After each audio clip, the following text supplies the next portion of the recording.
2-0, 0-0, 2-1, 0-1, 0-0, 1-1, 1-1, 2-1. To byl v skutku sexy víkend a navíc máme pondělí. Naštěstí ale tady mám borce, kteří mě z toho dostanou. Jeden neobjektivnější než druhý, tak jak to mám rád. Radek Špriňár. Ahoj, čau. Jirka Fejgl. Dobrý den, ahoj. Ahoj. Michal Kvasnica. Zdara sílu pánové a snad i nějaké dámy. A hlavně ty z Tadžikistánu. Jak to?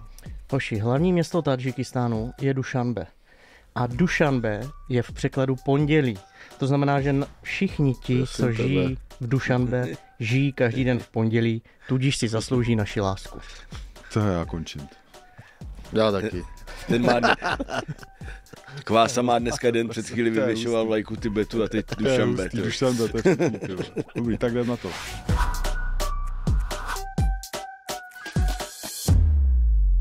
Borci, my žijeme v Dušanbe duchovně vlastně každý týden, není to vůbec žádná sranda. Pojďme rovnou přejít na zápas, ke kterému se upínaly zraky celé fotbalové veřejnosti v Česku. Slovácko, České Budějovice. Já myslel, že Pardubice Plzeň. Ne, Slovácko, České Budějovice. Colin Andrew dostal jedničku, jsem si všiml. Už toho pokropil. Mně se nelíbil už před týdnem proti Baníku. A mám zprávy od členů klubu Českobudějovického, že tu Slávu Poletné úplně neustál, odmítali rozhovory a přidám tady jednu historku někdy na začátku v půlce tréninku v Českých Budějovicích. Si zrovna Colin vzpomněl na to, že vlastně bude potřebovat přestěhovat madraci z bytu. A tak to začal řešit a dostal slušnej CRS, že teď se kurva s prominutím soustředí na trénink. To nechci slyšet. Ještě než začneme tenhle díl, dovolím si upozornit na věci, které jsme měli minulý týden na webu liganaruby.cz, protože jich tam bylo docela hodně, si myslím. Myslím, že se i dalo z nich lecos vybrat. Bavil mě speciál před derby s dotazy fanoušků, díky za něj a díky i za vaše dotazy. Bohužel se nepřipojil Vocas. Ne, bohužel. Vocas si proloboval Vocasovou škálu v těch preview dílech a od té doby se na nás kašle. To je Pardubičák totiž. Je to Pardubičák, no, takže to asi nemá. On se připojil jenom, když jsem tam já s Radkem. Jo, ale Radek tam byl a musíme tam být oba. Dobře. Tak Vocas si příště tě očekáváme. Moc se mi líbil rozhovor s Lukášem Julišem o derby, který si dělal ty, Kváso. Nabil mě energií. Lukáš Juliš je úplně jako zlatý. Kanon. Ale půl roku nehraje a pořád z něho jde taková pozitivní síla. Akorát teda na tu ligu na pivu pozvání nepřijal. Říkal, že nevím, jestli nepije pivo, nechá to Zorbimu. Tam přijali pozvání jiní. Možná na tomhle místě si dovolím poděkovat za blesku rychlý zaplnění Olomoucké ligy na pivu, která bude 20. března. Těšíme se tam. Omlouváme se, jestli se na vás nedostalo určitě, ale s pivem nekončíme a třeba se to stane příště, že se uvidíme všichni na pivu. Možná nám nadil bráchu, hrál dobře po dlouhé době, hlavně po první poločas hrál dobře docela, Zahradec nahrál na gól. V Hradci se budeme věnovat v tomhle díle hodně, ale nebude to moc o fotbale. Právě. V e-scoutu jsme měli srovnání před derby, nacpali jsme Učenu na wingbacka. Byl Liga na Ruby Zoom, byly první dojmy po zápase Plzeň Lácio, po derby a po zápase Baník Mladá Boleslav. Tenhle týden bude znova Liga na Ruby Zoom. Kváso, už víš, co tam chystáte s Bartem? Budeme řešit hodně podještěcké derby, pokud se nespustíme dneska. Tam bylo co řešit, jo? No moc ne, právě, ale slíbili jsme to bohužel minulý týden už lidem. Musím z toho nějak vykroučit se. E-scoutu bude... Řekni to. Já to nemůžu říct, protože jsem myslel, že jsem to vymyslel. A vlastně jsem to nevymyslel. To může říct Radek může říct tu. Radek to může říct a já řeknu, že prostě jsem sklerotický a nepamatoval jsem si to. Má kytary. No, budeme řešit Maradonu v lize. To jsou blázni. Bude to Botos, je to skvělý hráč Maradona, nevím, ale dobře. Bude rozhovor s Karlem Spáčilem a budou samozřejmě první dojmy. Znova děkujeme za blesku rychlý zaplnění ligy na pivu v Olomouci a děkujeme i našim partnerům Fortuně a OnePlay Sport. V bonusu tohoto dílu se podíváme na incident Jana Bořila. Kolegové byli velmi blízko a mají k tomu hodně co říct asi, kluci, typuju si. No, tak viděli jsme to, že jo, jak se to stalo, co se stalo, co tomu předcházelo. tak Já se moc se na to těším. Rozebereme i Karla Pražáka a Českou ligu. Podíváme se i na to, koho má Sparta na listu. Tak pár zahraničních hráčů. Je to tak.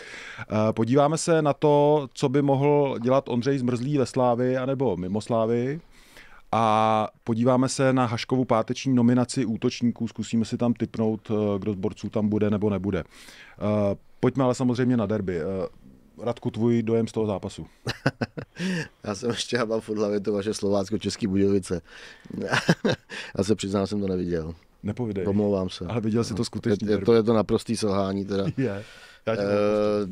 Hele, no tak jako já to vemu úplně krátce. Derby rozhodlo vyloučení Mojmíra Chytila. Do té doby jsme neviděli jedinou šanci na obou stranách. Myslím, že ani střela na bránu nic. Pak si myslím, že po tom vyloučení Slavie rezignovala a přestala věřit sama sobě, že by na Letný mohla uhrát dobrý výsledek a dopadlo to tak, jak to dopadlo. Rezignovala? Na mě to dělalo takový dojem. Viděl jsem Slávy bez emocí, jediný emoce jsem tam viděl ve chvíli, kdy dostali druhý gól a David Douděra si svolával všechny kluky před vápnem do kolečka. Tam něco emotivně říkal, asi aby to ještě zkusili, dali třeba rychlej gól a že to momentum zápasu by třeba mohli překlopit ještě na svoji stranu nebo vzít si ho na svoji stranu, ale vlastně ani po tom kolečku tak se na tom hřišti vůbec nic nestalo a Slávy nevystřelil na bránu, XG má 0,08, nepamatuju to v éře Jindřicha Trpišovského. Prostě Slávia si nevěřila, že to může v 10 uhrát dobrý výsledek. A za to ale často káráme i realizační týmy, tak mi řekni, kde to vznikne. Přijedeš tam jako lídr, nemáš co ztratit, ale souhlasím s tebou, totiž jenom nad tím nahlas přemýšlím, kolikrát kritizujem tu nenamotivovanost. Já často kritizuju ty vajca, to znamená nuly v podobě střel na bránu a jsem z toho hotový. Vajca, to mě říkali hokejisti, že mají vajíčko vždycky, když jsou rádi, když to vajíčko smažou aspoň na konci sezóny. Takový jako blef by mohl vyprávět. Tvůj pohled, Radku, na to, co říkal Kvása. No tak Jindřich Trpišovský to víceméně přiznal na tiskové konferenci, že mu tam chyběly emoce, že možná nějaký faktor. Jak ti v derby chybí emoce? Tým, který je na tom založený. No jasně, to je přesně problém, ale Slávě vždycky, když se dostala do takových problémů v nějakém zápase, a víceméně to bylo třeba ze Spartou nebo třeba z Plzní si vybavu ten loňský zápas 1-0, jak tam prohráli gólem těsně před koncem, tak jako taky tam neměli emoce v tom zápase. A přesně to je ono. Slávě potřebuje pro tu svoji hru, pro to, aby mohli být intenzivní a soupeře valit. No a to tam teď nebylo. Hele, asi bych to nesváděl na to, že tam nebyl Jan Bořil, to je podle mě blbost. Měli tam dost zkušených hráčů a řekněme dost hráčů, který umějí právě jet na té emotivní vlně, nebo emoční vlně, ale nezvládli to, prostě nebylo to tam. No. Fíku, máš slovo. Já jsem viděl teda emoce u Tomáše Holeše, ale špatný. No, negativní. Negativní. No. A u něj mě to překvapilo. Můžeme narazit i na jeho vyjádření po zápase. Myslím si, že to trošku dokumentovalo vlastně rozpoložení Slávě v celém tom dni asi. Já ti, promiň, skočím ti do toho jenom pro kontext. Přečtu to, co říkal Tomáš Holeš na pozápasové tiskovce. Pro mě to není červená karta, Mojmaš tam šel ve sprintu, samozřejmě řeš o té situaci předcházející vyloučení Mojmíra Chytila. Snažil se Vindála přeskočit, jestli ho štrejchl zadní nohou, tak ho štrejchl, ale pro mě to není červená. Ale neviděl jsem to ještě na videu, možná se mýlím, uznal zároveň, pak to možná viděl na videu. Já myslím, že ještě horší vyjádření bylo to ohledně zranění Diouffa učenou. Nevím, jestli byl záměr na Dioffa nasadit učenu, aby ho takhle zrušil. Musím říct, že je pro mě zarážející, že někteří hráči nedohráli se žlutou kartou, zatímco nám je tam sázeli. Já to první vyjádření vlastně chápu, protože brání Chytila, který udělal blbost. Nebudem vlastně to jako, podle mě hodnotit jinak, ale to, že naznačí, že Sparta schválně zranila Dioffa, je za mě jako úlet. Navíc to nebylo schválně. On v tom kontaktu vlastně fauloval Diouf, zajel nohama pod učenu, který prostě mu spadl na nohu. Předtím mezi těma dvěma hráčema nebyly žádný jako nějaký kontroverzní věci. Hráli na sebe tvrdě, ale bylo to úplně v pohodě. Tohle prostě vyplynulo ze hry a Tomáš Holeš v tomhletom vyjádření ulétl. A já právě, jak Radek mluvil a Míša o těch emocích, tak oni byli podle mě, i tohle dokumentuje, že byli nastaveni špatně. Jo? A jako za mě nejlepší hodnocení celého derby pronesl Jindřich Trpišovský, který řekl, že jsme prostě nevystřelili na bránu, jak jsme prohráli. Jo? Jako on to vlastně přijal.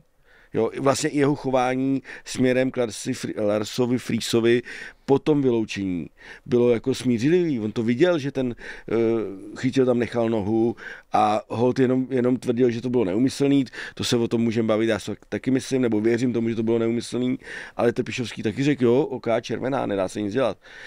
Ale celkově ten tým, jako myslím Slávii, jako vlastně oni nepředvedli na té Spartě vůbec nic. Jako. Jasně hráli v 10, ale kolik zápasů otočíš v 10, jako ve fotbale, když hraješ v 10, to není zase takovej průšvih, jako v hokeji, když hraješ 10 minut, 5 minut ve oslabení. Jo. A oni nevystřelili na bránu, vlastně ohrozili Spartu, jako největší pomalu jejich šance byl právě ten Chytil, kdy ten centr od Chorého byl fakt dobrý, ale jinak neměli vůbec nic. No je paradoxní, že tohle zaznívá zrovna od slávistů, jak jsem říkal, kteří hrajou na té správné hraně agresivity celou sezónu, ne-li díl, ale teď ještě nabombili před sezónou kádr právě těmi typy, který mají jak emoce, tak agresivitu a nebojím se říct, že tu ligu válcují tím, že ty zápasy to nemůžu říct to sloveso.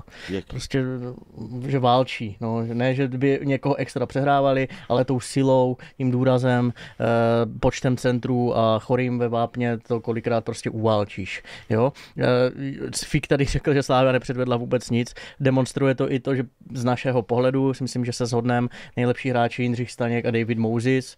Vždycky, když je tvůj nejlepší hráč golman, tak je možná něco špatně a nebránil se asi dobře. A druhá věc, kluk, pro kterého to bylo první derby, ještě na podzim hrál za Karvinou, vletl do toho výborně. On se měl s tím fungujícím manšaftem jenom svést a ne, aby ho tahal z brindy. Takže všichni ti reprezentanti, a jich tam hodně v té sestavě, jako nepředvedli nic extra. A já jsem nejvíc mě vadí to, co naznačil Fík, to mentální nastavení. To, že to potom Holeš řekne, tohle já jsem ještě schopný to pochopit. On sám nehrál dobře.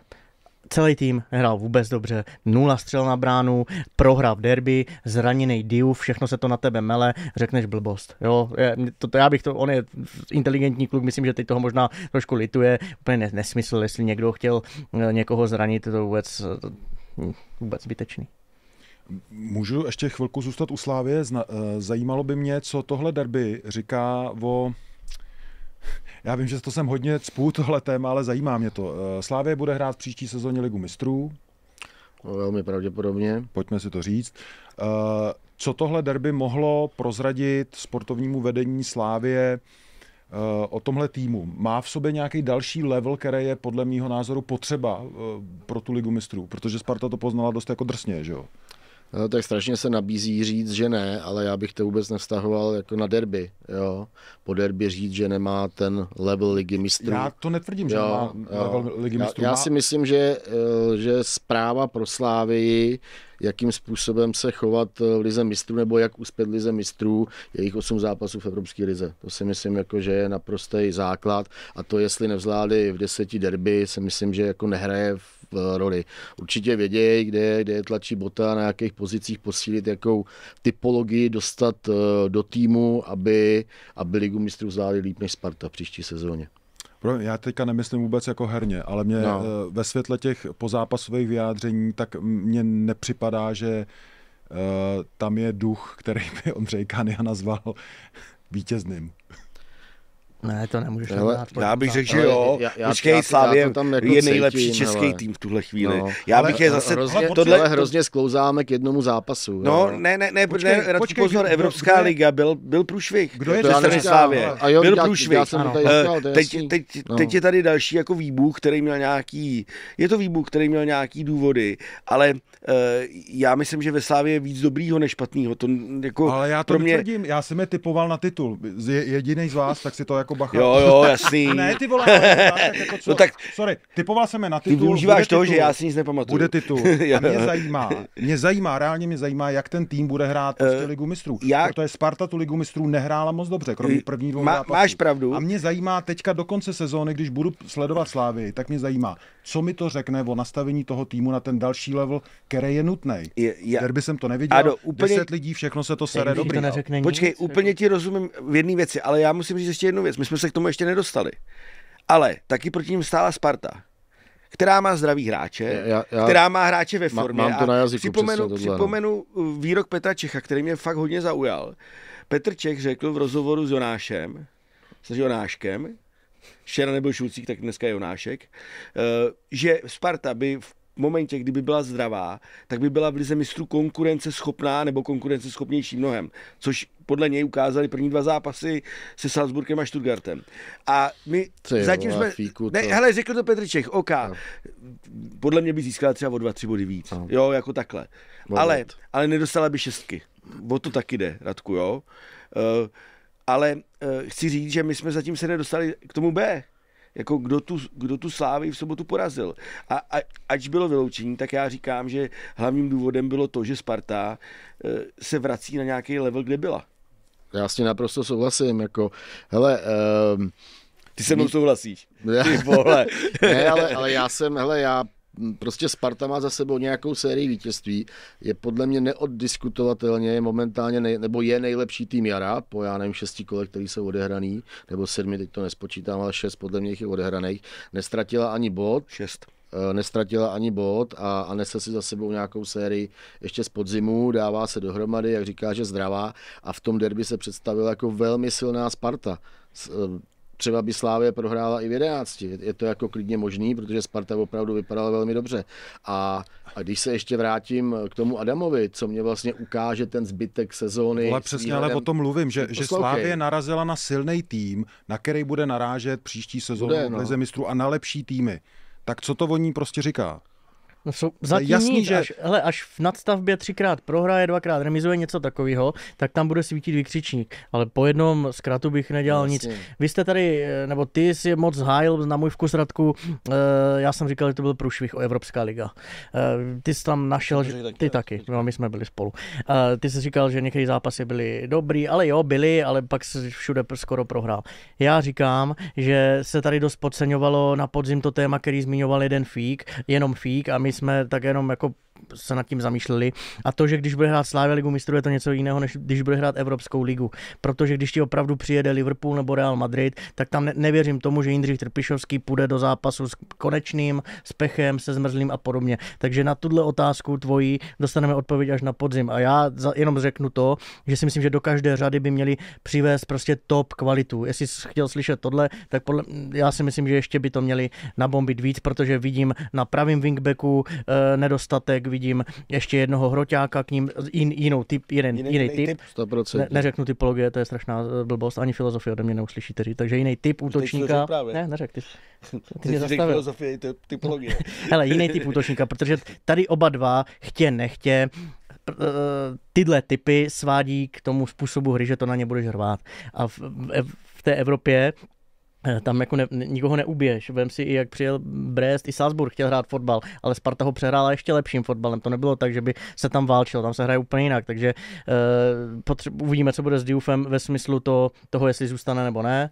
Ne ve smyslu, jestli bude zdravý, to ani si myslím, že tento zranění nějak přestup neskazí, jo, ale z mého pohledu, aby ten širší, on je široký jak prase, ale aby těch 20 bylo fakt vyrovnaných a neměl opravdu obavy, když se ti zraní Diouf, tak místo, abys tam dal Zmrzlýho, tak tam dáš Šrance, protože mu věříš, a přitom Šrance, bavili jsme se v září a ještě po Euru nebo v srpnu, že je to pro nás útočník. Takže ty máš Zmrzlýho, který je alternativa, na té tabuli v kancelářích v Edenu ho máš 100% napsaného vedle Dioufa do alternativy, ale nevěříš mu, tak proč ho neposlal v zimě do Trabzonsporu, nechápu vůbec nic, bo měl nabídku, chtěl odejít, najednou tam dává Šrance, pak slyšíme, že tam možná je variantou i Botu. Lotos. Tohle, jestliže se takhle bude přemýšlet, jakože tam budeš mít moc tady těch univerzálů, avatarů, šranzů, který jsou schopni ti zahrát 7 postů, tak si myslím, že to je špatně. Kdyby měli jasného Zadiufa, jasného Zmrzlýho, anebo když nevěřím Zmrzlýmu,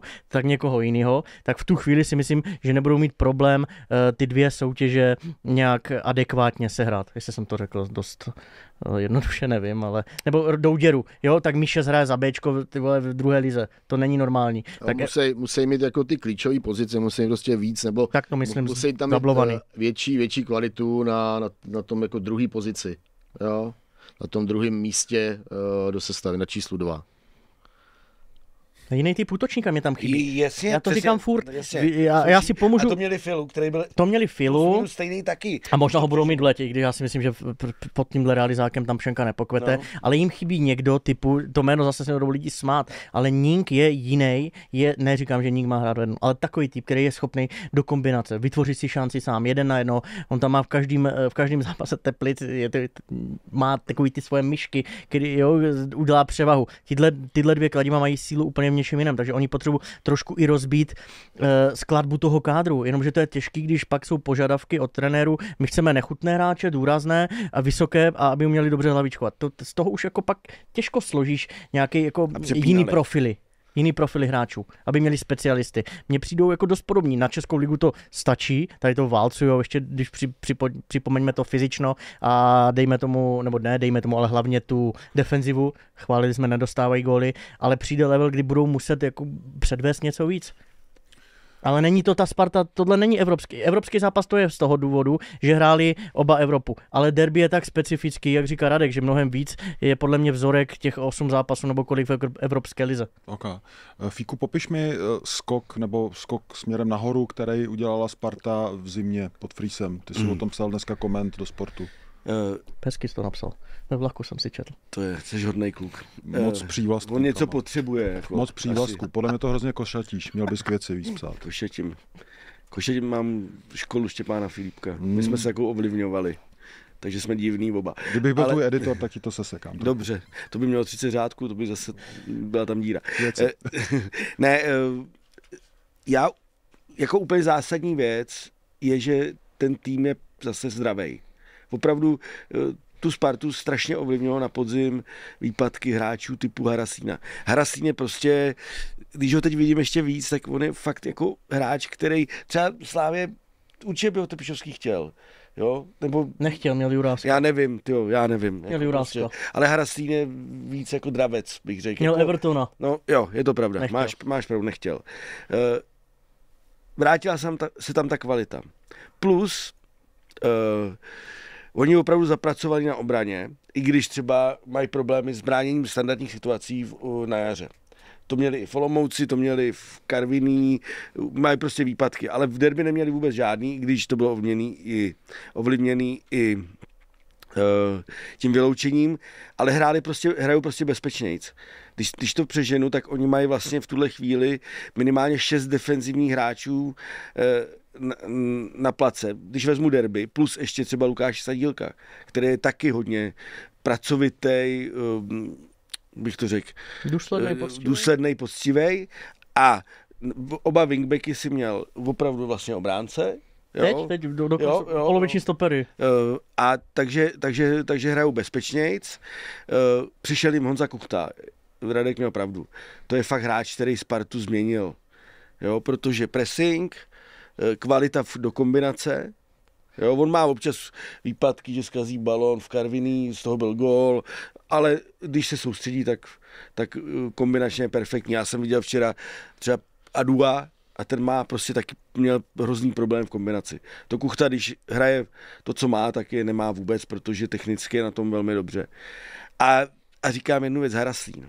Jo, to je prostě, pro ně to je emoce, technika, dostane balón, neskazí.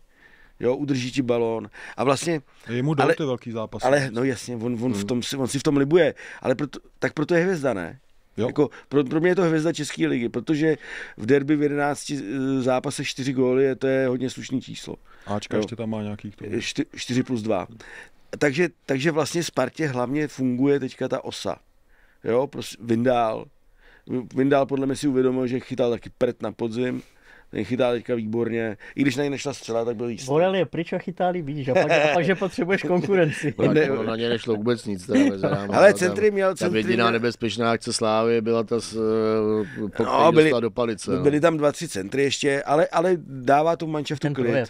No. A Panák je zdravý, hraje jednou týdně. Jednoznačně můj zápasu. Fantastický prostě. Oproti Olomouci jak vyměněný. No, Ty jsi psal na sociální síti v takovém tom krátkém svém hodnocení vždycky po zápasech, že Panák je zpátky a kde byl? Podle mě, já už to tak po druhý, po třetí za sezónu od tebe, že Panák je zpátky. Nechtěli bychom, aby to... Ne, to bylo spíš na jaře až... Ne, opravdu. U něj to opravdu ovlivňuje ten zdravotní stav a fyzický. Petr Rumán sám na konci podzimu říkal, pojď se na něj, on kulhá. Filip Panák v ideálním světě pro Spartu nemůže hrát 2krát týdně, to znamená 3krát, vlastně neděle, středa, neděle. Nemůže. Když hraje jednou týdně, tak jako to je hráčkám, jo, když to přeženu, nemůže nikam přestoupit už, ale pro Spartu vyjetí s balónem, předskakování, neměl problémy s chorým, jako neměl, jo, jako ten kluk má všechno. Jo. On by v té Gironě mohl hrát taky, jako za normální okolností, to je to, co chce. On by mohl hrát i vejš, podle mě. Učena na wingbacku, má tohle Sparta vyřešený dlouhodobě, nebo to byl jeden konkrétní záskok vázaný na Diouffa? Já nemyslím, že vázaný na Diouffa, protože se o tom bavili už dřív a víc, že to je alternativa. Ale i sám Fries řekl, že ho vidí víc na stoperu pořád ještě, ale já myslím, že pro některé zápasy se jim tam může hodit, protože je vysoký. To taky bylo důležitý, jo. Když si spočítáš Prcky ve Spartě, Prcky ve Slávii, Slávie koho má Douděru, Mrňavýho a to je tak všechno, tím končíme, jo. A Sparta potřeba... Tak má Mrňavýho, Mouzice, má Mrňavýho, Oskara. Prostředek, OK. Ale Sparta by měla, kdyby nehrál Učena, tak by měla vlastně jenom 4 vysoký hráče. Jsme to tady počítali v scoutu. Jo. A tím si pomohli si jeho rychlostí, kopat umí, myslím si, že pro některé zápasy to bude řešení, ale já pořád to vidím tak, že Martin Vítík v létě přestoupí a on si vezme to jeho místo. Já to ještě vidím trošku jinak. Ne pro některé zápasy, momentálně pro všechny zápasy, protože je o level výš než Suchoma s Víznerem. Určitě pro zápasy typu Plzeň. Já bych hrál Plzeň, i doma proti Českým Budějovicím. Proč ne? Mě ti dva dlouhodobě nepřesvědčujou. Učena, když jsem se nad tím ještě zamýšlel, nemá nic horšího, není v ničem horší než tady ti dva. A když ho budeš víc pilovat, tak aby z něho nebyl za půl roku druhý Diouf. Mě to taky napadlo při tom zápase, ale no jasně tak, protože mají ty dispozice fyzický podobný, jde o to, jak je to s věkem. Jde o to, jak je to s věkem. No já tam nevidím takovou kvalitu se jenom dopředu zatím u toho Učeny teda. Jo, Radku, protože hrál doteď stopera. Že je takový jako přibržděnej malinko, no. Čekal bych od něj jako větší aktivitu směrem dopředu. Jako teď, ještě ty to hrál poprvé. On je to jedno, ale prostě já ti říkám, jako čekal jsem to už, jak jsme se tady bavili před 14 dněma, já vím, ale stejně, že jo, taky hráli prostě proti nejslabšímu jednomu, nebo vlastně proti Českým Budějovicím. Takže proti nejslabšímu týmu ligy, takže bych taky od něj čekal jako větší aktivitu směrem dopředu. Ale já když vidím třeba, jakým způsobem třeba, když tlačí Slávě někoho, když ho mačka, jakým způsobem jako se tam chovají stopeři, ty krajní, jo, Zima s Tomášem Holešem, tak to jako určitě vůbec nevidíš. Radku, ale teď ho budu bránit, jo.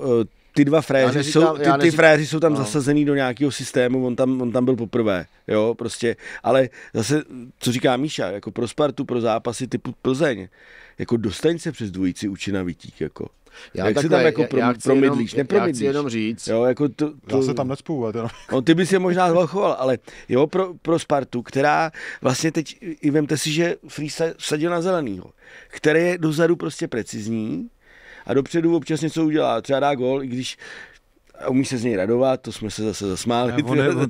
Hele, já jsem přemýšlel, jestli to fakt není faktorem Slávie, ale on se neraduje prostě nikdy. To není faktorem Slávie. On prostě udělá, hele, rozhodneš derby. Hele, ale a ještě k tomu první poločas se mu fakt nevydařil. Měl tam balóny vyhozený, který u něj nepochopí, že vyhodí. To se mu nestává. Ale ve druhém byl topovej úplně. A pak dá gól a jde. jak kdyby já nevím, dal gól. A je to jako, není to z toho, jako že hrál ve Slávii? Ne, tak když on ze Slávie odcházel jako nechtěnej. Já vím, ale... S Trpišovským to neladilo, nebo s tím realizákem. Ale jako Haraslín slaví gól v derby tak, jak se má, ne zelený. Ale prostě Jarda zelený, že dal gól v derby už takhle z té brankový čáry, ale tehdy se radoval a udělal takhle. Teď neudělal ani takhle. Neudělal nic. Jo, a jako jeho obličej. Ale a navíc jeho boží vyjádření, aspoň jsem neměl na hlavě televizi a trefil jsem to, tak to opravdu.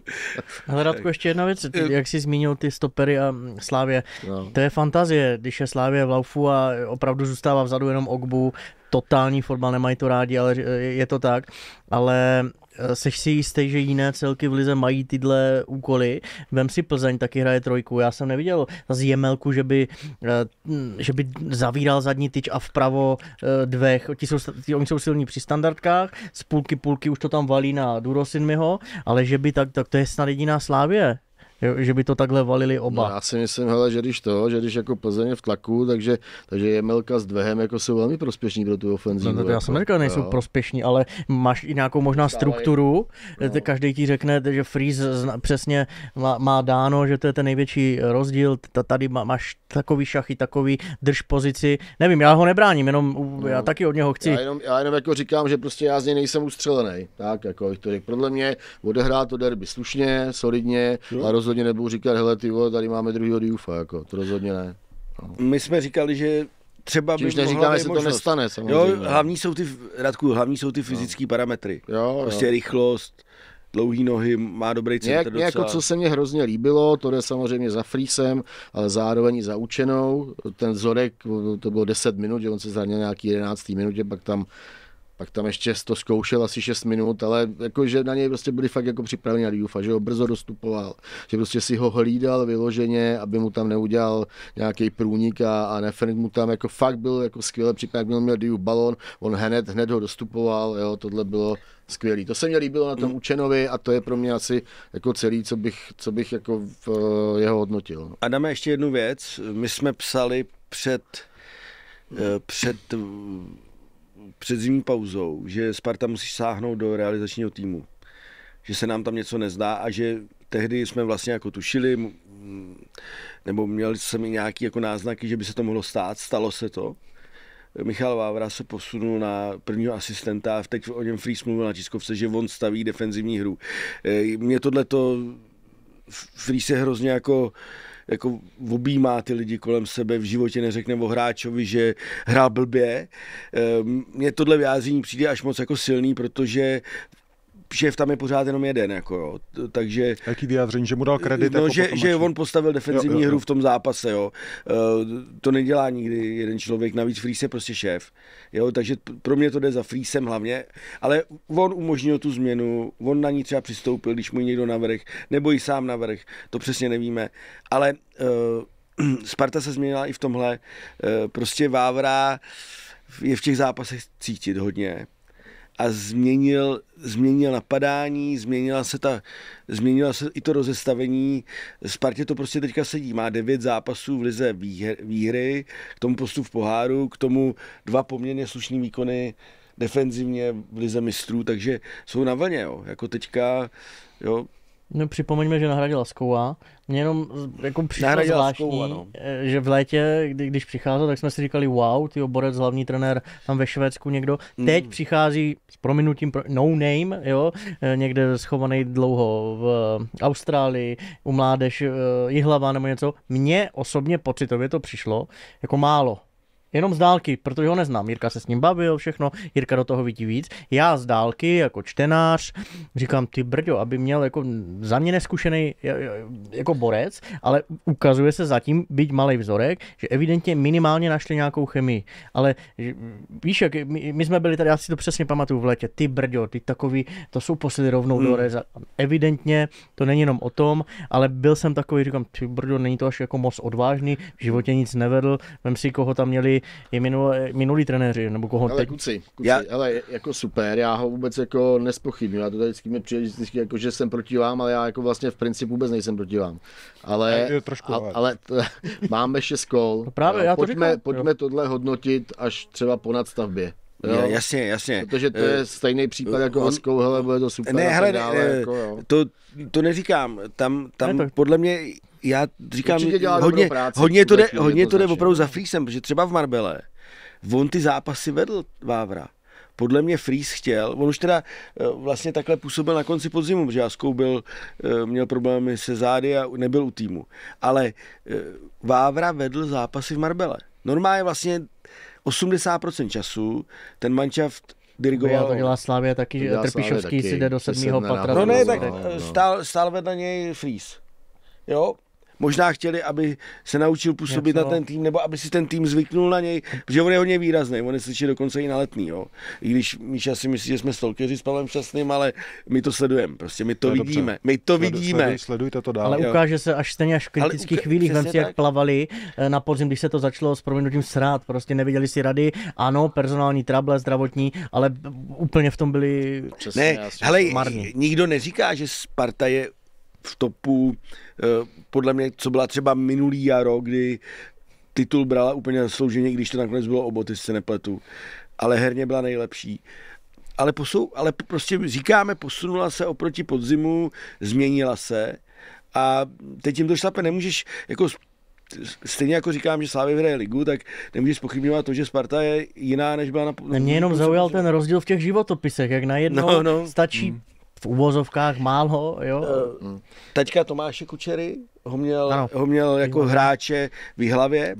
Vávru a hned on se zranil a on si ho vzal hned jako asistenta a myslím si, že pro Seznam Zprávy, pro Martina Vajta, našeho kolegu bývalýho, říkal, hele, ten hnedka měl nejlepší rozbory soupeřů, mnohem lepší než my všichni ostatní. Jo, jako takže asi zřejmě tam něco je a pan Kučera je fakt jako pro mě uznávaný člověk, který velmi dobře staví mládež v Jihlavě nebo stavěl, trénoval ligu, takže ten frér jako moc dobře ví, když má někoho, kdo tomu fotbalu má co dát a vlastně i ta jeho cesta, jak se vlastně propracoval do té Sparty přes cizinu, on jel do ciziny, aby se naučil řeč, aby si udělal všechny možný certifikáty a aby prostě trénoval na téhle úrovni, šel si zatím. Ale vem si ten nepoměr.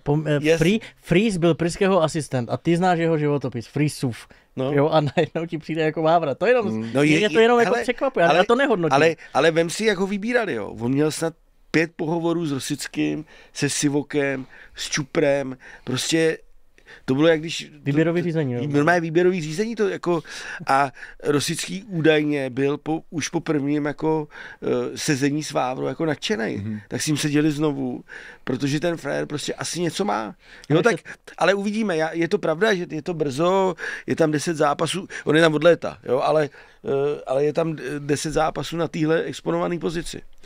Borci, je ještě nějaká věc směrem k derby, kterou jsme neprobrali, kterou chcete zmínit, nebo ke který se chcete vrátit, nebo téma, který jsme tady neotevřeli? Já ještě bych možná probral za Fejrise za stavu 0-0, to znamená tu první půl hodinu, tak on vypadal jako aktivní, hele, měl tam jako spoustu dobrých věcí, ale zase na těch posledních 30 metrech prostě on jako ty situace nezvládá. Já si vybavuju zápas, zase se k tomu vrátím v Plzni, tenkrát za stavu 0-0, Slavia tam tenkrát šla vlastně z prvního místa, že jo, bylo to nějaký 27. 28. kolo a za stavu 0-0 v druhém poločase, neříkám, že jednoduchá přihrávka, ale on prostě ten pas na Jurečku, tak měl tenkrát jako řešit líp nebo preciznějc a Jurečka tenkrát v tom laufu by to uklidil. Jo? A třeba bychom se bavili úplně o jiném scénáři ligy. Třeba nevím. A teď zase, jo, hele, potáh tam balón, výborně, 20 metrů prostě ve sprintu, pak střílí, pošle to do 50. řady. 2-3 průnikové přihrávky, který prostě hráč jeho kvalit, nebo aspoň si myslíme, že takový kvality má, tak z mýho pohledu prostě musí řešit líp. Já souhlasím, ale pro mě on není desítka. No. Pro mě on není desítka. Já jsem chtěl říct trošku něco jiného, ale úplně to zapadá do toho tématu. Mouzes byl nejlepší hráč Slávie, dejme tomu se Staňkem. Ale já jsem tam viděl jednu věc. Oskar musel začít hrát něco trošku jiného, když byl Mouzes na hřišti. Tím, že tam nebyl jako desítka provod. A přišlo mi, že to Oskara otupilo. To skoro otupil. Jo, máš sice dobrýho nesebral, ale máš super Mousise, ale trošku jinýho Oscara, nesebral tolik balónů, jako jo, prostě tolik to neřídil, protože byl trošku v jiném místě. A myslím si, že to na Slávii taky mělo vliv, protože Oscar nebyl Oscárek. Ale Oscar jako není Oscar, jak budu asi poprvé v životě kritizovat, ale Oscar není Oscárek už od prvního kariérní části. Mně prostě tam chybí nějakých 10-15% do tého topové výkonnosti. Neříkám, že hraje špatně, to se budeme bavit stejně jako o Dioufovi, že si drží nějaký vysoký standard, jo. Ale není to stejně, že Diouf taky neměl ty čísla, který měl na podzim, přiznal to i Adam skolabuje si, že to tak je, u Oscara to vidím úplně stejně. Oscar není Oscárek. Od startu jara. Ale v čem teda? Kazík nebo co? Protože my od něho nechceme volit. Není tak výraznej, prostě, víš, jako přijde mně, že třeba není tolik na míči, že třeba situace, který on vždycky jako řešil prostě hrozně jako ladně, jo, s lehkostí, tak harmonicky, tak teď prostě není v takovém laufu, no. To nemůžem derby... Než tak to vystřihněte. Nemůžem část věnovanou derby zakončit tím, že Oscar není Oscárek. To nevím, jak se z toho vyhrabu. Provod teda nebyl připravený na provod po nemoci nebyl připravený na celý zápas. No. Možná zápas pro Kuše. Ale teď jsme chytří všichni, ne? Ano. Hele, Pojďme dál, navrhuji jít dál. Pardubice Plzeň 0-0, tam se byl v neděli večer fíkuty. Povídej. Byla tam jedna super věc. A to, že taťka řídil 2 syny. David Střívka postavil střed zálohy, 19 Šancl, 19 Míšek a zanedlouho 38, to znamená, co oni 2 dohromady, Kamil Vacek. Mě to číslo hnedka, mě to bouchlo, jestli náhodou není 2krát starší než oni 2. A všichni 3 hráli super. A Míšek byl fantastický, Šancl byl výborný, Vacek byl výborný. A musím říct, že Pardubice si normálně ten bod zasloužili, dokonce spíš měli vyhrát. I když na konci jsem si říkal, že to stejně Plzeň zlomí. Jo. Na ty 2 šance, Radku, ty byly tak velký, že...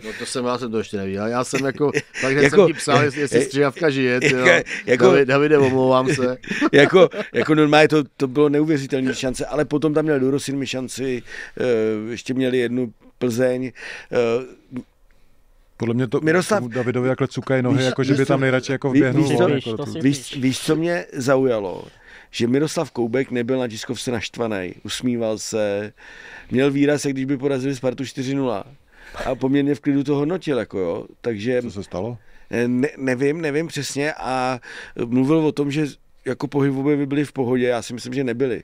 Na Šulcíkovi to bylo vidět, Šulcík nebyl Šulcík, ale Šulc.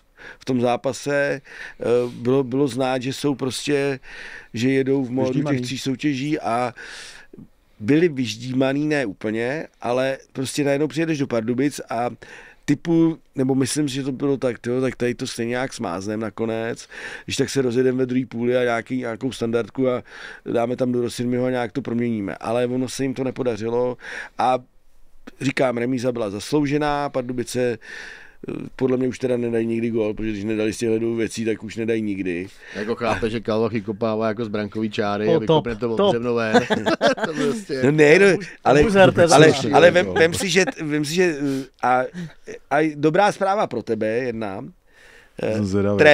Honza Trédl, pravej back Pardubic nebo wingback, který má účes jako Bořil a trošku jsme ho nazvali, nebo já jsem ho nazval, že to je pardubický Bořil, tak hraje a chová se tak. Všechny jebe, všechny úplně. Do každýho zajede. Normálně do Skyho toho seřval normálně, jak blázen. A hrál hodně slušně a právě měl tu jednu šanci, protože on je gólovej. On dal minulý rok ve 3. lize 13 gólů za sezónu. Jako za podzim 4 ve 2. lize a měl tu šanci, ale Jedlička byl famózní v těch 2 zákrocích. Jako... Tak se má v Pardubicích konečně čeho nebo koho chytit. Ne, je to, musím říct, že Pardubice, ale to je kdyby, že jo. Kdyby hráli takhle, tak v životě nemůžou být. Jako tak taky se jim to pouzdravovalo. Já je na tom jaře docela sleduju. Změnili formaci. Tu trojku vzadu taky to zpevnilo. Konečně Míšek hraje to, co má, je to prostě středák, ne tam levý křídlo, Kalabiška na hrotu, zajímavý tah, ale musím říct, že mě to napadlo, že to udělá, protože když jsem viděl Jahaju, Tanka a Aliagiče, tak to opravdu, jak říká Adam, to by tam Střihavka mohl hrát sám, takže hele, tam bylo 93., 94. minuta a Jahaja se tam jako na jeden moment tak vysral s prominutím. Ale on nastoupil v 86. No jasně, tak to už ale tam to byl na hřišti 7 minut. Tak co se divíš? To už tam byl dlouho. Ne, hele, Honza Kalabiška, to byl trošku smutný příběh toho zápasu.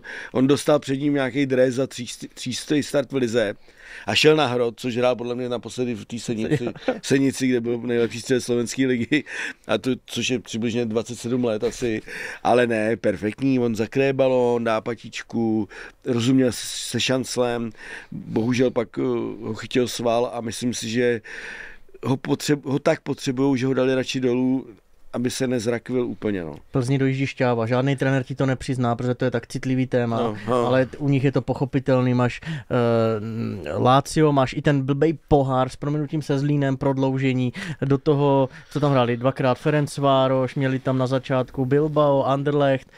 Jo, teď jim to úplně nelepí. Takže by nepotřebovali doběhat. A potřebují reprepauzu. Hele, to jenže to, jak řekl Koubek, jim stejně všichni odjedou. Musím říct, že se mě líbila, to určitě, to každej. Ale musím říct, že mě ještě zaujala jedna věta, nebo dvě věty Davida Střihavky na tiskovce. Ten na něm bylo vidět, jak to z něj spadlo, že hrozně byl rád za ten bod. Zaprvé oni mají takovou novinku, nebo už to mají delší dobu, že skončí tiskovka a on ještě odpovídá na dotazy fanoušků.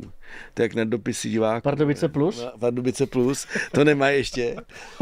Tesla plus. A oni se ho zeptali na kondici a on, no já už jsem řekl o kondici jednu větu a radši bych se do toho nepouštěl. Ale tohle bylo spíš úsměvný, řekl to jako dobře, ale on vlastně uznal, že si myslel, že nepotřebuje starý chlapy. A protože mluvil o Vackovi a o Kalabiškovi a vyzdvihoval tu zkušenost, to vedení těch hráčů, ale tak jakoby B jsem viděl, že si to jako neuvědomoval, než šel do ligy, jo, protože trénuješ Bčko Slávie ve 3., ve 2. lize, hraješ mladý hráče a pak najednou přijdeš do ligy a zjistíš, tyhle, ten 50letý Vacek, Kamile, promiň, já ho tam prostě potřebuju na tom place a pořád tam je. Kalabiška, a to se mě líbí, protože já... nestratí balon. No jasně, já mám rád ty hráče, tyhle ty zasloužilí, pokud mají ještě tomu týmu co dát, což tyhle dva kluci mají. A zbytek máte na předplatném. Pardubická inspirace, Dědek by to mohl taky dělat, ne? Povídat na... Ten nemá rád. Abych se netahal, blbý seple, jo, ale v klidu, ale jenom koukám, že na Pardubice chodí stejně lidí jako na Liberec, 1900. To vidíš, to je... No. Ale tak jako... Já by Pardubicema, tak nezačínám s Pardubicema. Ale kdyby tam byl Petr Dědek, nebo jak to tam mají. Tak už mají 4. trenéra na jaře, ne? Ale po takových výsledcích. No to jo, to dá vystříhat. Já bych Pardubicema, tak nezačínám s Pardubicema, to bylo dobrý. Hele, to je pravda, no, já si myslím 6. že by měli možná. Baník, Mladá Boleslav, Kváso, nabírali jsme spolu první dojem, povídali jsme si o MDŽ. Ty si řekl zajímavou věc, že Michal Kohut ti připomíná Lukáše Provoda. Profilově a Radek už to tady před 14 dnama taky lehce naťuknul. On není rychlostní typ, takže to je jejich největší rozdíl. Jinak postava, taková přirozená síla, dobrá levá, univerzálnost, tah na bránu, standardní situace, to všechno mají podobný. Akorát, že Lukáš může ještě, Radek si myslí, že může, já si myslím, že každý měsícem se to zavírá, snít o Premier League. Michal ten strop má níž, ale... Ne, já jsem nikdy neříkal, jako, že Provod rovná se Premier League. To jsem říkal já. Já říkám zahraničí. Jo, tak já jsem říkal Premier League, protože Premier League je jediná soutěž, kam ho Slavia pustí, víš, takže to jsme... Jo, to je pravda. Takže to jsme tady uzamčení teď. No, takže Kohut je jako fantastický. Brzdil bych s tím, že patří do repre, jak píšou fanoušci Baníku, ale v širší nominaci proč mu nedat kredit, protože na jaře opravdu patří mezi nejlepší hráče ligy. Ale co bych chtěl říct, co jsem neřekl třeba v tom prvním dojmu Ádo, do Ostravy se vrátila fotbalová radost. Jo, já teď budu takový ten romantik. I když loni byli čtvrtí, tak bylo to vachrlatý. Soupeři kolem ztráceli, nakonec to 4. místo, ty poháry evropské urály se štěstím taky, doma se ztrácelo, teď opravdu ti lidi, hoši 11,5 tisíce v neděli ve 13:00 na Mladou Boleslav, což jako je ambiciozní tým, ale není to žádná super značka, nemají taky... Bude na Spartu vyprodáno? No tak už zítra. Kdyby to spustili zítra, tak ti říkám, že za den to je vyprodané. Tak mi už zaříct akreditaci. Ale to jsi říkali, v Olomouci nedojel. Ještě bál, protože jsme narozeniny. A jenom chci říct ještě jednu věc. Je de facto splněný předsezonní cíl, který říkal Luděk Mikloško, mít víc bodů. Už teď ho mají. A ještě neskončí hůře než 4. Jiří Boula. Teď jsem do toho chtěl jenom skočit rychle. No. A skončí 3? Skončí 3. No, ptám se tě. Jo, ty se mě ptáš. Já si myslím, že v neděli neprohrajou v Plzni. No. Neprohrajou a Plzeň to pak jede na Spartu. Ale zase Baník má pak Spartu doma. A Plzeň už bude venku v Evropě, takže to bude zase plus pro ní. No, bude teď, jak to tipujete? Pojďme od Bouly, teda jak tipujete tohle? Já si myslím, že to skončí tak, jak to je. 2-3-4, celá liga jak to jako? je teďka, no. Jo? Celá liga, 4, nevím, a teď se bavíme o 4. O 4, no. No, jako jo. Celá liga na konci, takže takhle, že to skončí. Jo, Plzeň zapne zase. Víc, jo. Ona ztratila hodně. Já jsem včera blbě napsal, že 9 bodů vlastně na Spartu během jara, bylo to 8. Já jsem si nějak zafixoval, že měla 7 bodů, náskok měla 6. Matykáva, to je blbost. Hlavně skleroza. No, jasný. Ale Plzeň zapne víc zase, jako. Myslím si, že ještě letos i Baník neudělá. Taky si to myslím. Já jsem vyštěkl toho Boulu, protože se mi strašně líbí. Boulu vyštěkl stejně, jak ho vyštěkl Pavel Hapal. Na tiskovce z ničeho nic sám začal mluvit o reprezentační formě a druhým dechem dodal, ale nikomu nic nepodsouvám, ale to jako on to zná, tak on trénoval Slovensko, že jo, Ačko i U21, takže já jsem se toho samozřejmě chytil a ptal jsem se ho na to, jestli volají ze Strahova, tak říkal, že Tomáš Hipšman udělal nějaké předsezónní kolečko a asi to není tak, on zase si nepotřebuje, když vidí výkonnost, tak proč by zazvolal Hapalovi, jestli dobře trénuje. Navíc určitě poslouchali i scout, takže vědí, že a někoho tam vyřval, ne, zase? Nebo nějakou takovou radost tam měl. Kdo, Boula? No Boula, nějakého zákroku obranného nebo něčeho. Nevím, ale třeba zhruba 85. minuta. Break, Ladra táhne výborný break. On to zapnul zpátky. Boula zapnul zpátky, ostavil ho tělem. Vzal míč a ještě s tím vyjel. Jako, a to samozřejmě je něco na ty Ostraváky. Jako, ale jo, já to úplně chápu. To je fakt hráč podle mě gusta. Ale Hapal chválil i Ladru třeba. Ladru, no, tak já jsem říkal, že Ladra rovná se Boleslav, Olomouc rovná se Kliment plus Zorvan a to jsou takový hráči klíčoví, nebo úplně totálně nadstandardní, který třeba nemá Liberec, podle mě. Hlavatý oka, ale není to tak ještě výrazně. Teď já jsem chtěl ještě jedno jméno, Vojta, 18 zápasů v lize, 8 gólů, hoši. To je jako rána. Euro? No, z mého pohledu Fila Sejk, a pak on, protože máš tam ještě Vechetu, ale to je takový střídavě oblačno, trošku jiný typ, takže z mého pohledu, jestli si udrží fazónu. Já jsem se na něho ptal Brandstrema, trenéra, on říká, on i když má špatný zápas, nebo i když my všichni máme špatný zápas, tak je nebezpečný. Má faktor X, odrazí se to k tomu, umí si to najít. Podle mě to není třeba hráč pro Slávy, i když ho samozřejmě skautujou, protože je to podobný typ jako Fila. On ti nebude dřít v pressingu, ale k němu se to odrazí, on to uklidí. Takže ta trojka se mi líbila, i tvůj AM Michal Ševčík se mě moc líbili, takže, no, ale bohužel pak už to, no bohužel pro ně v tom boxu už to nebylo OK. A jeden fanoušek přišel za mnou po prvním dojmu, nechal nás spolu vykvákat a zaujal mě myšlenkou, že chodí 30 let na Baník a že Kohut zapadl stejně dobře jako Rudolf Otepka, jestli si ho pamatujete. Pamatujeme si. Ne, jestli si ho pamatuje, ale jestli si ho pamatuje v Baníku. To byla velmi nešťastná událost, Baník rozjel velmi dobře sezónu, Martin Lukeš tehdy taky byl v repreformě, byly uličky, přihrávky nádherný, jenže udělal si koleno, Baník to musel řešit, přivedl v tu chvíli, já nevím, už mu bylo 35, Ruda Otepka, přijel v pátek, v sobotu nahrál na 2 góly, 3-1, vyhráli s někým, takže samozřejmě král Bazalů v neděli jsem šel na procházku, on tam ve 12 na pivku na sídlišti, takže ten tam zapadl. No ne, tak tohle to je velký příznivce zábavy, velký kamarád Marka Kuliče. Borci, já mám pocit, že přepojíme do Hradce Králové, ne úplně kvůli fotbalovým věcem, ale je nutný to probrat. Hradec Králové, Karviná 1-1, ale fotbal tentokrát necháme stranou. Na sociálních sítích se objevila videa dost znepokojující, musím říct. Pro ty, co nás sledují v podcastových aplikacích, tak se pokusím popsat, co na těch videích je. Policejní těžkooděnci si dost nevybíravě počínají při konfliktu s fanoušky Hradce. Přímo na místě byl fanoušek Hradce Ondřej Rydl. Ondřej, vítám tě v Lize na ruby, díky moc, že jsi udělal čas a popiš mi, prosím, zatímco my se můžeme podívat na záběry z toho konfliktu, popiš mi tvýma očima, co se tam stalo a proč se to stalo. Ahoj, zdravím ze salonu Republiky. Na začátek bych rád řekl, že jsem teda členem Ultras a není úplně obvyklý, aby člověk, který se vnímá jako Ultras, vystupoval veřejně v takovýchto platformách. Takže pokud nevadí na začátek, já jsem tady ve studijní vědecké knihovně, tak bych chtěl jenom odcitovat odbornou literaturu, co to Ultras je. Josef Kasal, násilí na stadionech jako odraz kultury. A zde píše Ultras. V prostřední západní a střední Evropě je to fanoušek, který prožívá fotbal, chodí do kotle, dělá chorea, vyjíždí s klubem na utkání mimo město i zemi. Na rozdíl od běžného fanouška jsou ochotni obětovat pro klub či národní tým i část soukromého života. To platí. Vytvoření širokého spektra Ultras je záměrem většiny fotbalových klubů. Říká se, že Ultras jsou ti, kteří tvoří atmosféru na stadionu. Nevyhledávají fyzické střety. Konec citace.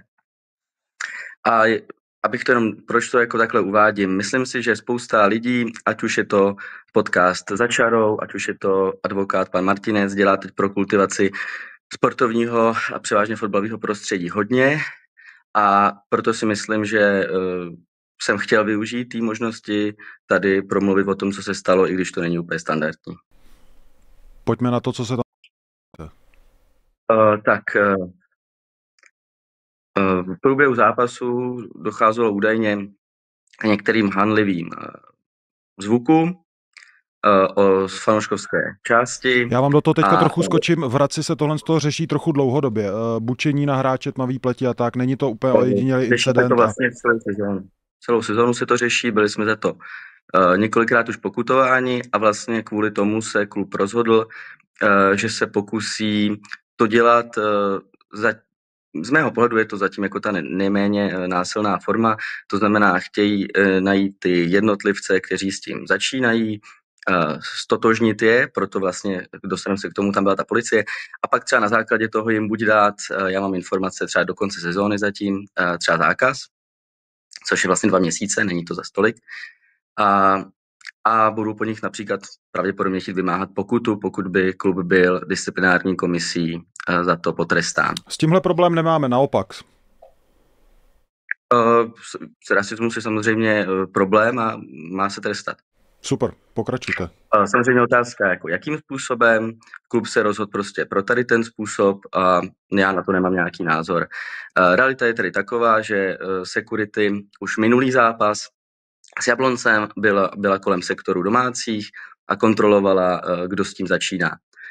Byli vlastně vyhlédnuti 2 fanoušci, ty byli odvedení po zápase ven mimo stadion k policii. Policie je stotožnila, tím to skončilo a vlastně pravděpodobně asi dostanou zákaz a kdyby padla pokuta, tak to zaplatí. To se tedy dělo i tento zápas s Karvinou, kdy teda mělo jít o 3 příznivce. Já mám informace z klubu, máme potvrzené z více zdrojů, že klub nechtěl, respektive neřekl, že by chtěl, aby to policie řešila na stadionu. Chtěli to řešit stejně jako minulý zápas, to znamená, aby jim byli v součinnosti, že před stadionem, kam ty fanoušky teda doprovodí, policie se rozhodla na vlastní pěst, že to bude řešit jinak a že půjde rovnou na stadion. To, co na těch videích, já osobně jsem dal na sociální síť X 2 videa, to už je vlastně absolutně zbytečný zákrok, kdy už je po stotožnění těch 3 údajných pachatelů. A dochází vlastně k tomu, že policie se rozhodla, že krom toho, že teda stotožní ty fanoušky, tak ještě všechny fanoušky z toho stadionu vyhodí.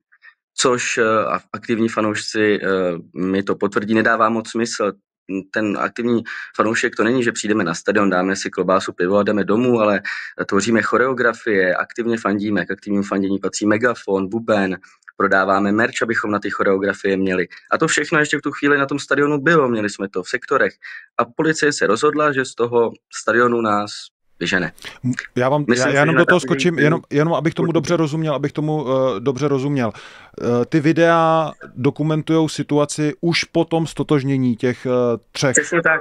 Tam vlastně stačilo, aby policie úplně v pořádku odešla a nechala nás si tam dopovídat. My tam standardně každý zápas, například mimochodem ten zákrok vlastně, co tam je na tom videu, je na fanoušky, kteří tam vyndávají kelímky z vratného z boxu. My vlastně máme stejně jako Sparta, Slávie, Teplice, Plzeň, máme box na vratné kelímky, kde nám fanoušek nenásilnou formou přispěje na naše choreografie. My to v tu chvíli vyzvedávali a do toho nás tam vlastně policie tlačila a mlátila teleskoptickými obušky. A vlastně to už byl potom stotožnění. Nebyl tam jediný důvod, proč vlastně chtít, abychom z toho stadionu odešli, než teda to, že chtěli být strážníci dřív doma. Já tam z těch videí slyším jenom spoustu řevu, snažil jsem se to nějak jako dešifrovat, protože ten konflikt nevypadá vůbec hezky.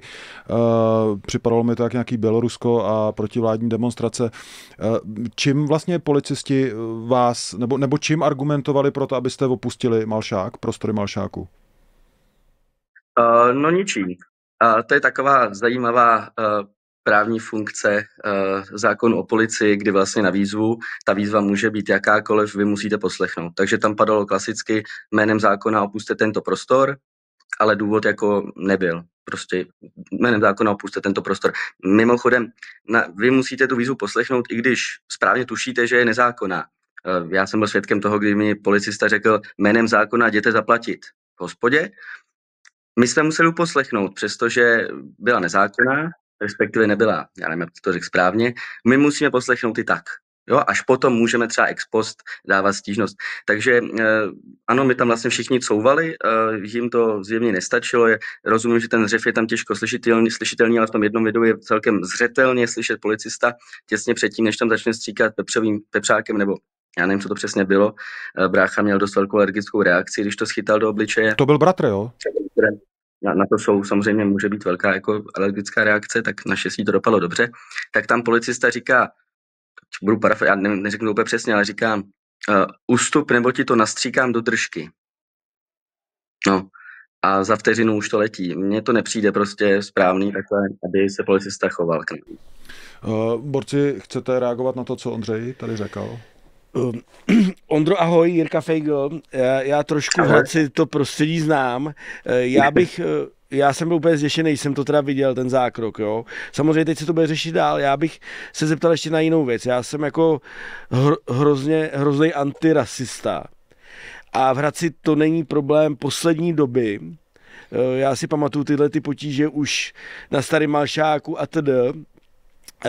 Vy jako ve skupině Ultras jste to třeba nějak mezi sebou řešili, víte o těch lidech, kteří to dělají, jak tohle to tam probíhalo, jo? Za mě samozřejmě třeba takhle na ten první pohled musím říct, že ta reakce policie mě přijde šílená, neadekvátní, to si pamatuju, jsem se naučil to slovo po 89. Ale mohl bys mi popsat tu druhou stránku té věci? Jo, já začnu jenom z druhé strany, jenom jak jsi říkal, neadekvátní. Vemte si opravdu, prosím, že jde o verbální čin. Jo, verbální čin. Tam nikdo nikomu neubližoval, je to jako verbální čin, i když samozřejmě špatný, tak verbálně jde o stotožnění. Nejde o to, že by někdo někoho strčil a ublížil mu. Tak jenom z druhé strany. Ohledně rasismu a ultras. Je to, a zase já to mám potvrzený, můžete se pak na to zeptat, v Hradci to znáte.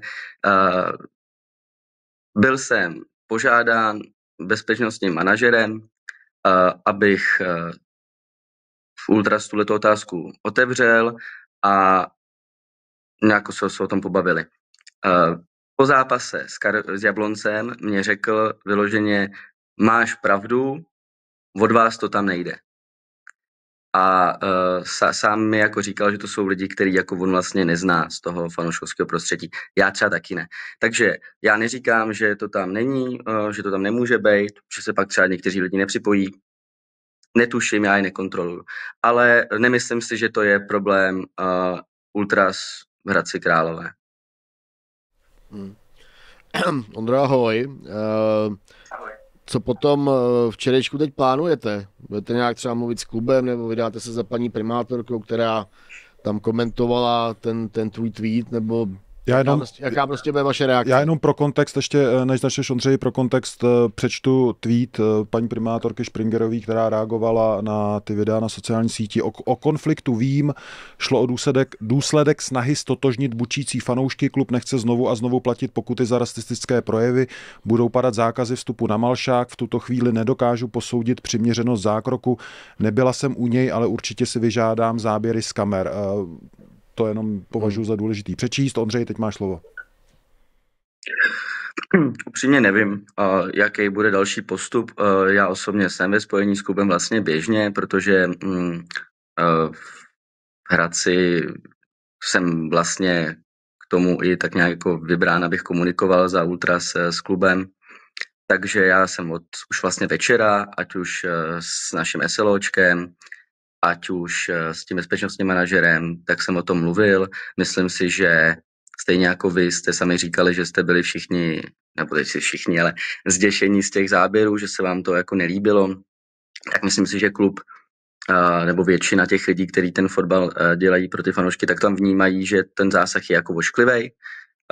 Psali mi, že jako jim to přišlo jako fakt jako nechutný, že oni jako klub jako nedali policii ten pokyn, že tam šli na vlastní pěst. A nevím, jestli to dopadne, ale měl jsem nějaký zprávy, že asi vydají nějaké prohlášení klub.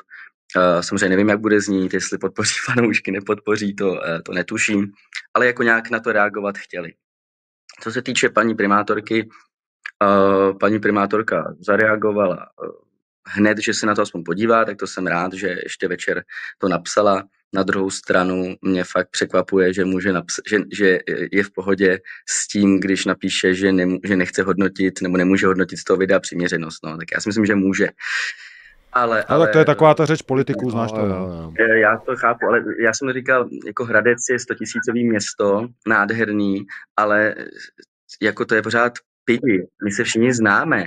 Jako já jsem šel na fotbal a paní primátorka, já jsem byl MDŽ, takže my jsme šli s rodinou, já jsem vzal přítelkyni, mimochodem to bych jenom ještě rád řekl, přítelkyně mi říkala, že se jí na fotbal nechce. Už jako zase jít třeba do konce sezóny, že prostě fakt s těma policajtama se toho bojí, že no, takže šli jsme s celou rodinou a paní primátorka moji rodinu, že zná, ji zdravila, takže jako ano, je pravděpodobný, že paní primátorku potkám zítra u Rudolfa třeba, kam chodí občas, jako do hospody. Nevím, a teď mi blbý samozřejmě oslovovat, a jo, ale je to trochu jiný než v té Praze třeba, prostě my v Hradci se tady potkáme na ulici, no. Nevím, jestli půjdeme, asi to nechceme, jo, to je zase, jak abych se vrátil na začátek, prostě ultras mentalita není taková, abychom něco takhle jako přehnaně aktivně řešili. My jsme to dali do světa a myslím si, že klub by se měl nás fanoušků zastat, problém je teda, že je klub města a to si myslím, že je i řešení toho problému. Já si myslím, že my teď děláme jako fanoušci poslední dobou hodně pro to, aby se mluvilo o podmínkách pro fanoušky, zvlášť fanoušky hostí, ono to je vlastně zvláštní, že se nám to stalo doma, že jo, ale zvlášť pro fanoušky hostí. Myslím, že proto děláme hodně, ale myslím si, že teď je prostě řada na těch klubech. Ty kluby musí se spojit v té snaze pro ty fanoušky něco udělat, oni musí aktivně jednat s těmi lidmi, kteří můžou něco změnit, ano, takové opakování, tak samozřejmě to je ministr a vnitra a tak. Máme tady komise různý a musí se aktivně ukazovat, že je to přehnaný prostě, jakým způsobem se teď řeší. Je to teď 2 roky zpátky zákon, nebo rok, abych se nesplet, vlastně zákon o tom, že vy se dopouštíte toho přestupku jako cestou na i ze zápasu. To znamená, já můžu být trestán až 100 000 pokutou za to, že cestou ze stadionu něco provedu. Třeba zapálím světlici před svým bydlištěm. A můžu být pokutován až 100 000 pokutou, protože takto teď je vlastně nově zvýšený v rámci i cesty. No a myslím si, že ty kluby by se měly tomu spojit a prostě já vím, že to je ono, pak máte Duklu, tam to dělá 6 70letých pánů a ty to pro fanoušky dělat nechtějí. No, já řeknu jednu věc, jenom můj pocit z toho, a neříkám to proto, abych tady honil lajky u fanouškovské komunity, ale vidět tohle video a být člověkem, který to má v hlavě 50/50, jestli jít na fotbal s rodinou, jít sám, tak důvod, proč nejít na fotbal, tak je ale spíš policie, než nějaké rádoby výtržnosti na tribunách, které jsou promile. Jo, to je uměle vytvářený. Tohle, já jsem to viděl, já se toho bojím taky a to je z dálky. Jo, to nechceš, prostě, aby tam na tebe někdo cákal, a není to tak dlouho, co jsme tady řešili, jak mířili na fanoušci, kdo ví, co to bylo, hájili se tím, že to jsou jenom vrhače míčku, taky jsem viděl, co takový míček dokáže, jsem viděl, to jeli to potom, jo, takže tohle by se taky mělo řešit. Je to tak? Já ještě jenom, jestli můžu, ještě jenom poslední. Adam říkal, že tam neslyší, nebo respektive tam je hodně hluk, tak nevšimněte si jenom hluku, tam vlastně na tom jednom videu je vidět, jak tam aktivně ten fanoušek jde pro ty dioptrické brýle. Ty máš taky brýle, tak asi to chápeš. Jde pro ty dioptrické brýle, už je zasažen pepřovým sprejem a chce si je zvednout. A policisté ustupují vlastně, aby si je mohl vzít, a jeden z nich se rozhodne, že vezme ten teleskopák a pošle ty brýle 4 metry daleko k tomu fanouškovi. Ano, on mu jako je podává, ale tady tím způsobem. Co se s těmi brýlemi asi tak stane, že?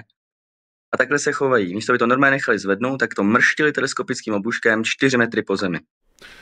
Díky moc za tenhle pohled. Díky moc za čas, který jsme mohli strávit v Lize na ruby tímhle očitým svědectvím z Malšáku. Věřím, že to bude nějakým způsobem pokračovat, že se to nezasekne, ale tak my možná nějak tušíme, jak policie tyhle věci řeší. Doufám, že se uvidíme třeba někdy na Malšáku a že nám tam nikdo nedá přes kebuli. No, my určitě ne. Zdravím do salonu Republiky a díky moc. Děkuji moc. Tak to bylo dobrý. No, to nebylo dobrý.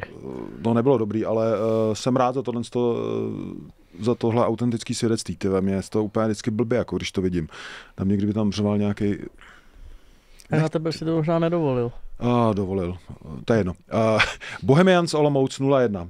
5600 lidí. To je velmi hezký, to je super. Domácí hrozný začátek, ale po třetí řadě bez střeleného gólu. No, já se budu opakovat, je to tým extrémně závislý na Jusufovi, Drchalovi a když je zdravý, tak Matouškovi a zbytek tam není nebezpečný. A když není nebezpečný tahle trojce, tak a uděláš jednu chybu, takovou nešťastnou, Vondra, myslím, že to byl Vondra, Klimenta tam vlastně seknul. Jo. Penalta, nešel na ní překvapivě Filip Zorman, šel na ní Jan Kliment a kdyby tam nebyl drn, hoši, tak Michal Reichel to má na noze. Přeskočilo mu to přes drn nohu, já myslím si, že jo.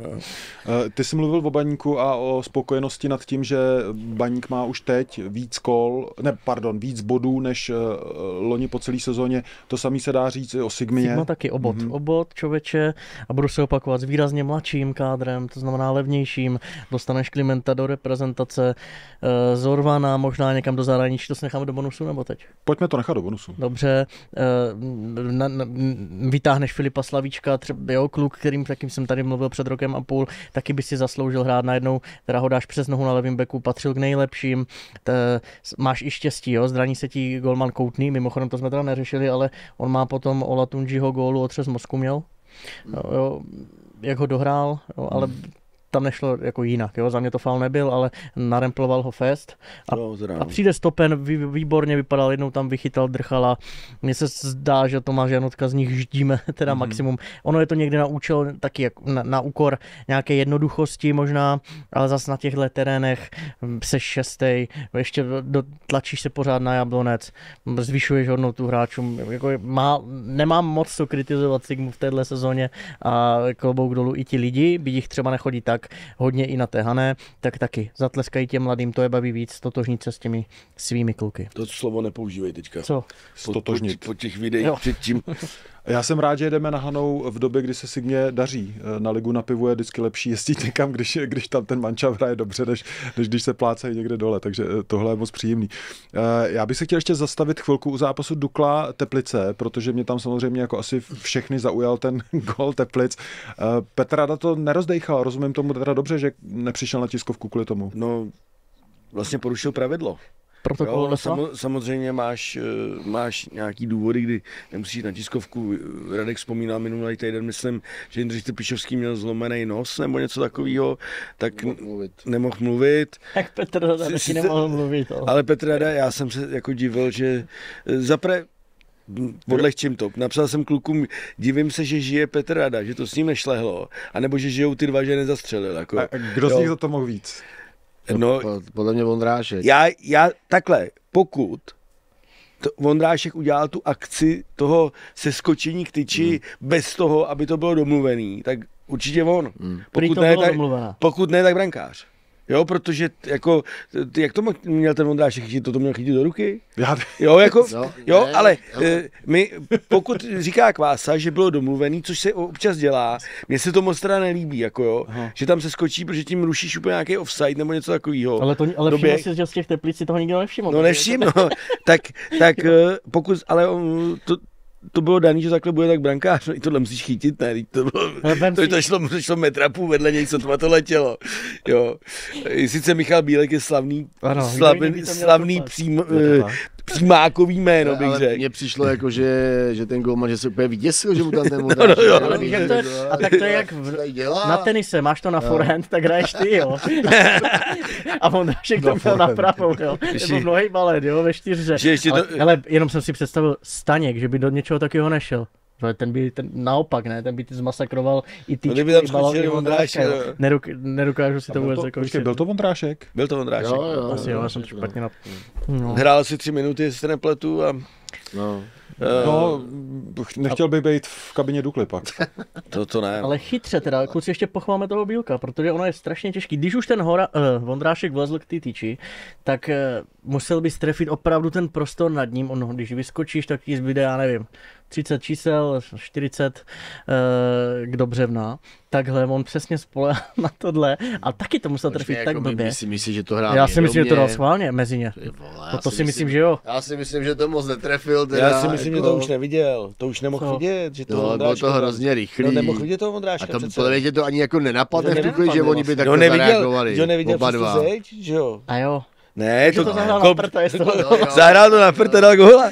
Jako jo, to... Radoval se, kdyby trefil šibenici, ale to je hezký, no. Ne, tak musí se radovat v 95.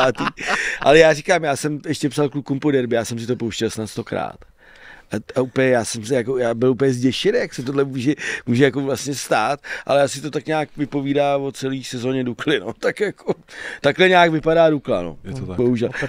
A to pozor, ten gól, co dal Dukla, byl jako naprosto famózní akce. A nejenom, myslím, že Špatenka zrovna to nahrával na toho Řezníčka. To nebyla Špatenka zrovna. To nebyla Špatenka, ale už předtím byla kombinace tří lidí. Skvělý gól a pak i tohle to prostě jako nepochopíš. No. Jenom s nadsázkou Petra Radu počítejme, čeká 6 plus 5 plus 2, to je 11, posledních 13 podle mě tiskovek. Jo, tak já myslím, že počítáš jeho číslo. Tiskovek v profi fotbale a jednou dobrovolně prostě jako odmítneš. A přitom on vždycky říká, že má novináře rád. Hlavně v covidu to říkal. Já bych si tak moc rád poslech co měl na srdci. Jako, musím se naladit Dukla Plus. Ale kolega Košta, tak s ním mluvil před chvílí. A takže budeme mít s Petrem Radou rozhovor, nebo už vlastně vyšel, jakož vzhledem k tomu, že ty naše tady řeči, tak vylezou až večer. Fajn. Borci... Já nemůžu. Jako mě to aspoň udělalo dobrou náladu, protože já jsem fakt jako zděšený z toho videa, z toho mašáku, jako jo. Já mám často výhrady k chování fanoušků ohledně rasismu taky, ohledně dělání bordelu, nezajímají mě nějaké jejich řeči, my se jdeme poprat mezi sebou, to mě je úplně jedno, to je prostě krávovina, ale tohle to podle mě bylo přes čáru, no, hrozný. Ale tohle mě se zvedlo náladu, protože to byla groteska teda, no. Borci, je ještě nějaký téma, který před bonusem chceme probrat z nějakého zápasu, něco, co vás zaujalo a na co nepřišla řeč, ale vy byste byli rádi, kdyby to zaznělo? Ale musím pochválit Toma Slončíka, když se vrátíme do Hradce, ještě jediný fotbalista na hřišti, v bílém dresu teda, jo. to dobývání karvinské obrany, tak měl na svědomí především on, nebo když se tam něco nebezpečného dělo, tak to vždycky bylo záslou Toma Slončíka, jak prostě Hradec jako špatný. Ale pamatuješ, jak jsi tady hejtil, pár měsíců zpátky jsi tady hejtil Mladou Boleslav. Pamatuješ si to? No. Tak já teďka takhle bohužel vnímám od ale v pohodě. Hele, tým bez chuti a zápachu. Je to takový prostě 3 remízy doma za sebou, jestli se nepletu. No, hele, je to tak. Nemají útočníka. Hradec prostě nemá útočníka. Hele, Griger jako strašně špatný. Vlastně úplně pro ten tým. Já jsem mu dával 4, měl jsem mu dát možná 3. Jo. Leze tam Mihálik, 2 střely úplně jako z nesmyslných pozic do 60. řady. Vlastně tam těch řad není tolik, ale tak já nevím, do 20. Prostě, ale úplně nesmyslný chování boxu. Jo. A takhle prostě jako nemůžeš... Ale já teda řeknu jednu věc. Furt víc než Pardubice. Já nechápu neuznání gólu Adama Vlkanovi. To taky ne. Jako, sorry. A neříkám to fakt jako Hradečák, ale co to jako je? No. Ten Griger vůbec jako to Lapeše jako mu nešláp nikam. Předtím, než to ten z mýho pohledu, předtím, než Lapeš chytil balón, tak mu do toho ťuknul, nebo možná předtím, předtím. Ale nebylo to tak, že by on měl v obě ruce na balónu a držel ho. To tak nebylo. Jo, podle mě, když poprvé trefil ten balón, pak komentátoři říkali, teď jim to jako chraň Bůh, jako nevyčítám, že tam nějak pak jako pravou nohou štrejchnul do ruky golmana, hele, to prostě to už se fakt jako babráme v ultra detailech, nesmyslnej. A já mám Vlkanovu fantazii. Nabízím Hradci řešení náhrod. Odpočinutý, vyzenovaný, pokorný Tomáš Petrášek po trestu. Náhrod. Jako co? Proč by ne? No to ne. No co? Tak vole, vy tady, ten dává 1 Grigerovi, ty 2 a proč by to nemohli zkusit? No. A sorry, ale David Horejš má problém i s nějakou ofenzivní strukturou. To není jenom o tom, že nemáš... Přišel. Všechno jde ze střední zálohy. No, jasně. Jsou tam nekonstruktivní hráči, prostě tak to je. Přišel tam pak Dan Samek a hned to vypadalo jako trošičku líp, živějc. Přišla tam myšlenka přenesení balón, byť se mu to třeba jednou nepovedlo a o 5 metrů to netrefil, ale prostě hned tam je něco najednou jako jinýho. Mě to strašně překvapuje, protože když byl v Budějovicích, tak taky nehráli extra nahoře, ale měl strukturu, byl tam kluci právě jako Helebrant, který mu teď chybí. Třeba, ty jsi to možná naznačoval, Radku, Slončíka dát opatroníš, ty jsi to říkal, do té 8. pozice, něco hrát i trošku jinak, protože na tohle už se fakt nedá dívat. Kritizovali jsme wingbacky, pak jsme za to dostali na lize na pivu málem na Fackáno, teď kritizujeme střed zálohy, Grigera. Teď si vím, že by tě praštil Petras. Ale tenhle tým, a já to nemyslím špatně, já si myslím, že Hradec možná jako malinko tím svým hypem, jako předběh trošku čas, trošku dobu. Já si myslím, že ten tým je jako primárně postavený na boj. Jo. A proto jsem si myslel, že ten boj bude stačit na válku, ale... na nějakou prostě a teď se budeme hádat. Víš proč? Protože ho staví sportovní ředitel, který odražený balon dober, zabij, dej hlavou. Je to tak, Radku. Je to tak, Radku. Ale pojďme je pochválit. Přes 6 000 lidí.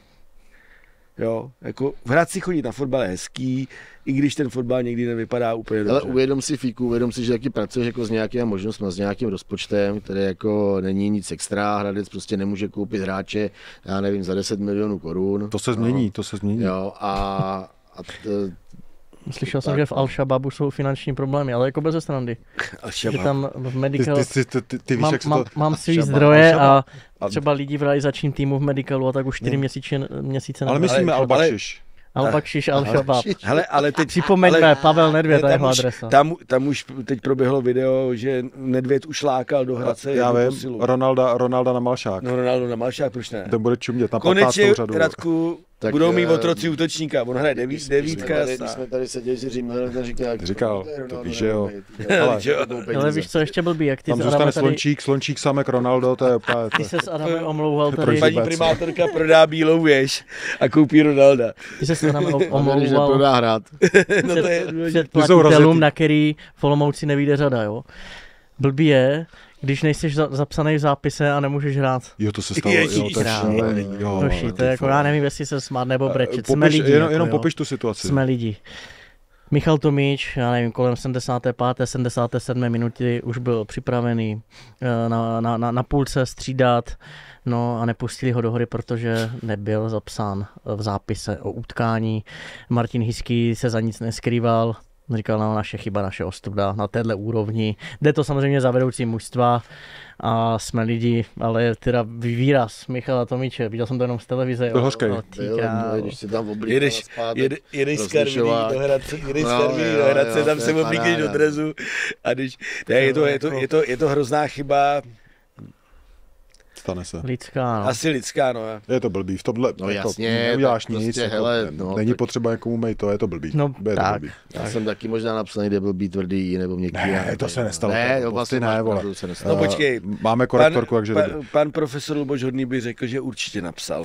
Borci, pojďme si nechat nějakou energii do bonusu, protože tam se budeme věnovat kauze Bořil. Probereme Karla Pražáka a Českou ligu.